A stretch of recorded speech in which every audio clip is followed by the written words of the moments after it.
Hoje recebo uma visita, uma abre porta da saudade.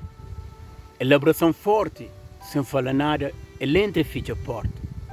No coração ele acomoda, ele traz um passar com teu desculpa. E fresquice de presente. Batimentos no peito forte, rebeliço na minha porta. Tantas lembranças de repente, sem convite, invadem a mente. Orgulho pede para se comporta, na presença de ausentes. Saudade te fala alto, solidão lê nesse canto. Tu observa momentos, lembranças bonitas, lágrimas ao mesmo tempo sorrisos. Que criança por dentro com segredo, lembranças bom e ruim, te brinca manente. Alegria e lágrimas na brinde, olho cheio sem copo vazio, sentimentos tudo misturado, até deixando tonto. Lembranças mora a água de rio, momentos sem retorno, afogando lágrimas deixa saudade.